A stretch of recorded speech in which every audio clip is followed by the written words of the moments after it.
अस्सलाम वालेकुम class, welcome to Alhamd dynamic world. Students, आज जो चीज़ हम स्टार्ट करने के लिए जा रहे हैं उसमें हमारे पास लेक्चर नंबर 3 है चैप्टर नंबर 6 का, और ये लास्ट पोर्शन है जो आज हम देखने के लिए जा रहे हैं इस चैप्टर से रिलेटेड। आज जो बातें हम डिस्कस करेंगे उसमें हमारे पास एप्लीकेशंस हैं बर्नौलीज़ इक्वेशन के हवाले से, जिसमें टोरिसेलिस थ्योरम शामिल है, स्पीड प्रेशर का रिलेशनशिप होगा, वेंचुरीज रिलेशन के बारे में हम कुछ बातें करेंगे, और एट लास्ट कुछ क्वेश्चंस हैं इन्हीं टॉपिक्स से रिलेटेड। सो आइए इन चीज़ों को हम स्टार्ट करते हैं। फर्स्ट थिंग्स फर्स्ट, टोरिसेलिस थ्योरम के हवाले से स्टूडेंट्स, कल जो हमने बर्नौलीज़ इक्वेशन स्टडी की थी, टोरिसेलिस थ्योरम वहीं से डेराइव होती है। ये बेसिक इक्वेशन जो आपको लिखी हुई नज़र आ रही है, ये बेसिकली वही बर्नौलीज़ इक्वेशन है। आपके सामने आज जो हम कंटेनर यूज़ कर रहे हैं, this is just a beaker, जिसके अंदर हमने H1 हाइट तक वाटर को स्टोर करवा रखा है, और उसके बॉटम पर हाइट H2 पर बॉटम से एक लीकेज डेवलप होता है या एक होल बनता है, जहाँ से V2 स्पीड के ऊपर वाटर मॉलिक्यूल्स तेज़ी के साथ बाहर निकलना शुरू हो जाते हैं। ठीक है, this is basically an flux, और इसकी स्पीड को हम V2 का नाम दे रहे हैं। एक बात हमें क्लियर है कि इसका जो टॉप एंड है, ऊपर वाली सरफेस है, उसका क्रॉस सेक्शनल एरिया काफ़ी ज़्यादा है, और ये जो स्मॉल होल डेवलप हुआ है या ये जो लीकेज डेवलप हुआ है, इसका क्रॉस सेक्शनल एरिया बहुत कम है। लास्ट टाइम जो हमने इक्वेशन ऑफ कंटिन्यूटी देखी थी, उसमें हमने एक बात स्टडी कर ली थी कि A1 V1 is equals to A2 V2 के बराबर होता है। मतलब क्रॉस सेक्शनल एरिया और स्पीड ऑफ फ्लूइड का जो प्रोडक्ट है वो कांस्टेंट रहेगा। इस बात का मतलब यह है कि जहाँ पर क्रॉस सेक्शनल एरिया ज़्यादा है वहाँ पर फ्लूइड की स्पीड कम होगी, और जहाँ पर क्रॉस सेक्शनल एरिया कम होगा वहाँ पर फ्लूइड की स्पीड बढ़ जाएगी, लेकिन प्रोडक्ट कांस्टेंट रहना है। इसे यहाँ पर ज़रा हम अप्लाई करते हैं। ये देखें, टॉप सरफेस की अगर मैं बात करूँ तो वहाँ पर क्रॉस सेक्शनल एरिया काफ़ी ज़्यादा है इस सरफेस की। यही वजह है कि यहाँ पर स्पीड बहुत कम है। लेकिन जैसे ही हम इसकी सेकंड सरफेस पर आते हैं जहाँ पर लीकेज डेवलप हुआ है, तो वहाँ पर क्रॉस सेक्शनल एरिया बहुत ही रिड्यूस कर जाता है, जिसकी वजह से हाई स्पीड के ऊपर वाटर मॉलिक्यूल्स यहाँ से इमर्ज आउट होना शुरू हो जाते हैं। सो वी कैन सी के V2 बहुत ज़्यादा है और V1 बहुत कम है। सो ओवर हेयर अगर हम ज़रा गौर से देख लें तो V2 की स्पीड कहीं ज़्यादा है V1 से, क्योंकि क्रॉस सेक्शनल एरिया में डिफरेंस ही बहुत ज़्यादा है। तो जहाँ पर क्रॉस सेक्शनल एरिया जितना कम होता जाएगा, स्पीड ऑफ फ्लूइड उतनी ही ज़्यादा प्रोपोर्शनली बढ़ती चली जाएगी। एरिया के साथ इन्वर्सली प्रोपोर्शनल का रिलेशनशिप है, तो एरिया जितना कम होगा स्पीड ऑफ फ्लूइड उतनी ही ज़्यादा बढ़ती चली जाएगी, इन्वर्सली रिलेट करते हुए। अच्छा जी, अगर अब मैं इस बेसिक इक्वेशन को देखूँ तो ये दोनों प्रेशर टर्म्स को देख लें, P1 P2। प्रेशर तो दोनों तरफ ही एटमॉस्फेरिक है, अपर एंड की बात करें या स्लोअर एंड की बात करें। अगर दोनों तरफ एटमॉस्फेरिक प्रेशर है तो स्टूडेंट्स ये P1 वाली टर्म और P2 वाली टर्म, क्योंकि दोनों तरफ इक्वल है, ये कैंसिल आउट की जा सकती है। और ये जो अभी हमने अजम्पशन देखी कि जहाँ पर क्रॉस सेक्शनल एरिया ज़्यादा हो वहाँ पर फ्लूइड की स्पीड बहुत कम हो जाती है, तो V2 की स्पीड बहुत ज़्यादा है, V1 की स्पीड बहुत कम है, इतनी कम है कि उसको इग्नोर किया जा सकता है, निगलेक्ट किया जा सकता है।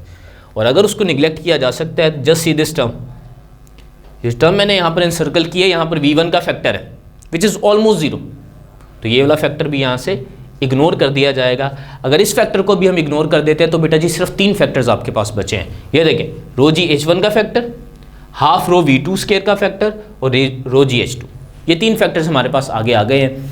इन फैक्टर्स को हमने सिंप्लीफाई करना है, और सिंप्लीफाई करते हुए यहाँ से हम इस V2 की वैल्यू निकालना चाहते हैं।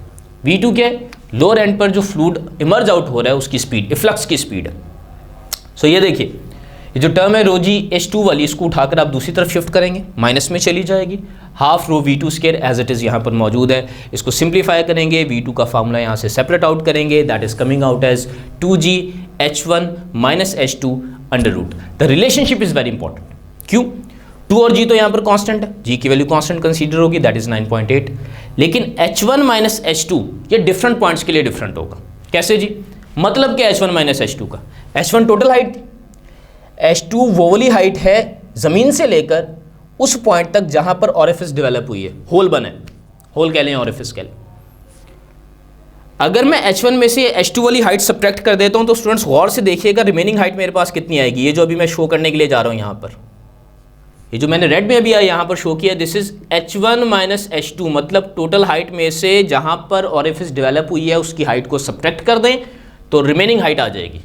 स्टूडेंट्स याद रखिएगा, ये जो रिमेनिंग हाइट है यही इस फार्मूले में यूज़ होगी, और यही स्पीड के इंक्रीज़ होने की जिम्मेदार है। मतलब अगर मैं यहाँ पर प्रोपोर्शनली लिखूँ so V2 is proportional to H1 minus H2 under root. और स्टूडेंट्स इस बात का मतलब क्या है? इस बात का मतलब है कि फ्लूइड जितनी ज़्यादा हाइट से ज़मीन की तरफ आकर फॉल करेगा, जहाँ पर ओरिफिस डेवलप हुई हुई है, उस हाइट पर डिपेंड करते हुए या लिटरली डेप्थ के ऊपर डिपेंड करते हुए from the top point speed आपकी इंक्रीज़ होती चली जाएगी। ठीक है, सो फ़र्ज़ कर लें ये पहला होल यहाँ पर डेवलप हुआ है, यहाँ से V2 की स्पीड के ऊपर वाटर मॉलिक्यूल्स इमर्ज हो रहे थे। अगर ये होल यहाँ पर डेवलप हुआ होता ऊपर, तो H1 माइनस H2 की हाइट कम हो जाती और वहाँ से निकलने वाले फ्लूइड की स्पीड भी कम हो जाती। ठीक है जी, तो आप लोगों ने इस फैक्टर को बड़े गौर से याद रखना है और यही वो फैक्टर है जिसके ऊपर स्पीड ऑफ फ्लक्स डिपेंड करती है। आइए मज़ीद आगे बढ़ते हैं और बर्नौलीज़ इक्वेशन की एक और बड़ी ज़बरदस्त एप्लीकेशन स्पीड और प्रेशर में रिलेशनशिप को हम स्टडी करते हैं। यहाँ पर हमने non uniform cross sectional area का एक बार फिर से पाइप कंसीडर किया, जिसके शुरू में क्रॉस सेक्शनल एरिया काफ़ी ज़्यादा है। This is initial cross sectional area may be A1। और यहाँ पर अगर हम गौर करें ये वाला area, so this is quite a small cross sectional area, तो काफ़ी कम क्रॉस सेक्शनल एरिया। सो चाहे तो आप इसको A1 का नाम दे दें जो हम पहले से कन्वेंशन यूज़ कर रहे हैं उसके मुताबिक, और ये A2 है। So it is quite clear कि A1 काफ़ी ज़्यादा है, A1 काफ़ी कम है, A2 काफ़ी कम। तो जहाँ पर क्रॉस सेक्शनल एरिया कम होता है वहाँ पर स्पीड ज़्यादा होती है, और जहाँ पर क्रॉस सेक्शनल एरिया ज़्यादा है वहाँ पर स्पीड कम हो जाती है। They are inversely related.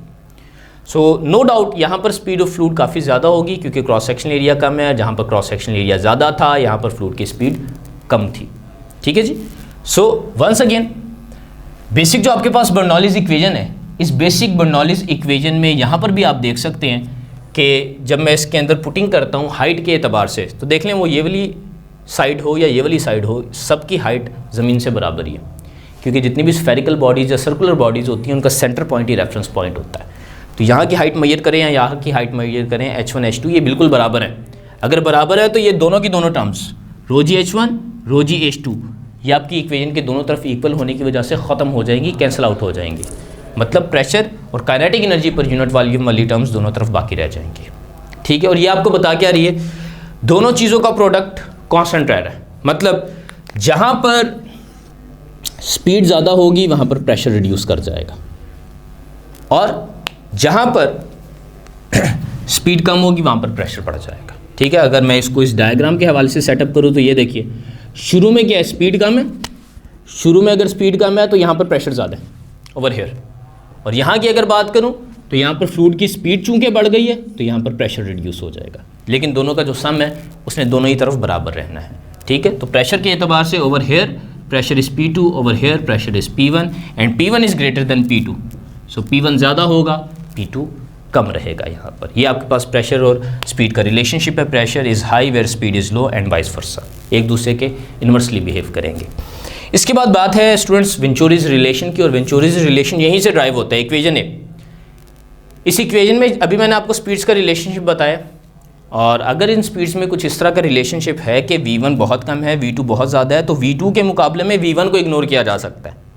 और V1 को इग्नोर करने का मतलब है ये वाली टर्म, ये जो पूरी की पूरी टर्म आपको नज़र आ रही है, this term can be ignored, half rho V1 square. अगर फ़र्ज़ कर लें V2 बहुत ज़्यादा है, हंड्रेड्स में, और V1 0.5 या 1 मीटर्स पर second, it can be ignored. तो इस टर्म को अगर आप इग्नोर कर देंगे, पीछे क्या बचेगा, P1 माइनस P2, ये P2 वाली टर्म दूसरी तरफ आकर माइनस होगी, हाफ रो V2 स्क्वायर यहाँ पर एज इट इज़ मौजूद है। तो इस V2 का फार्मूला अगर मैं यहाँ से अलग कर लूँ, so this is speed of fluid near this area.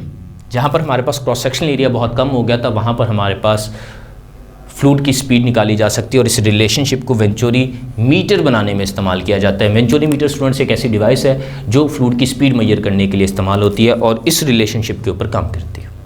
ठीक है जी, तो ये हमारे पास कुछ एप्लीकेशंस थी बर्नौलीज़ इक्वेशन की। चैप्टर के लास्ट में हमारे पास एक छोटा सा टॉपिक है फ्लूइड फ्लो, ब्लड फ्लो, और इस ब्लड फ्लो के हवाले से कुछ स्टैट्स हैं जो आपने याद रखने हैं। जैसा कि ब्लड की अगर मैं डेंसिटी की बात करूं तो याद रखिएगा जो ब्लड की डेंसिटी है it is nearly equal to that of water, तकरीबन वाटर के बराबर ही होती है, स्लाइटली ज़्यादा होती है, लेकिन बुक की स्टेटमेंट है नियरली इक्वल, तो आपने नियरली इक्वल के हवाले से याद रखना है। एज इट इज़ ये स्टेटमेंट कई बार पूछी जा चुकी है।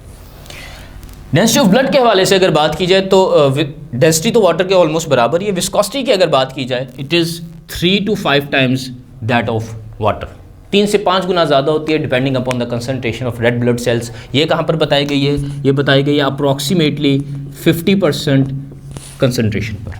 50% कंसनट्रेशन के ऊपर जो ब्लड की विस्कोसिटी है वो वाटर की विस्कोसिटी से 3 to 5 टाइम्स रहा करती है।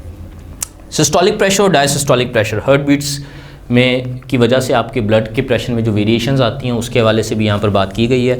जो अपर इसका लेवल है इसको हम सिस्टोलिक प्रेशर बोलते हैं, दिस इज़ 120 टॉर, और डायसिस्टोलिक प्रेशर ब्लड प्रेशर की लोअर वैल्यू है विच इज़ 75 to 80 टॉर की रेंज में होती है। टॉर्स में इसको मेजर किया जाता है, याद रखिएगा टॉर आपके पास ऐसा यूनिट नहीं है, ऐसा यूनिट पास्कल होता है या न्यूटन पर मीटर स्क्वायर होता है, जो टॉर के साथ कैसे रिलेटेड है, 1 torr is equals to 133.3 newton पर मीटर स्क्वायर और पास्कल।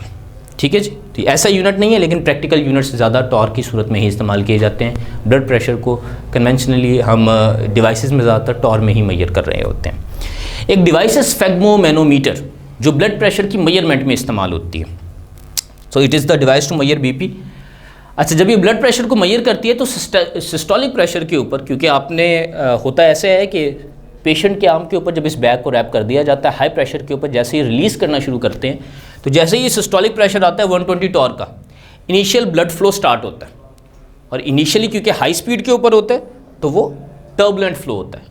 लेकिन जैसे ही आप उस प्रेशर को रिलीज़ करते जाते हैं, रिलीज़ करते करते करते करते वो ब्लड फ्लो टर्बुलेंट से स्ट्रीमलाइन में कन्वर्ट होता है, तो सिस्टोलिक प्रेशर डायसिस्टोलिक प्रेशर की अब कैलकुलेशन करवा रहा होता है विच इज़ 75 to 80 टॉर।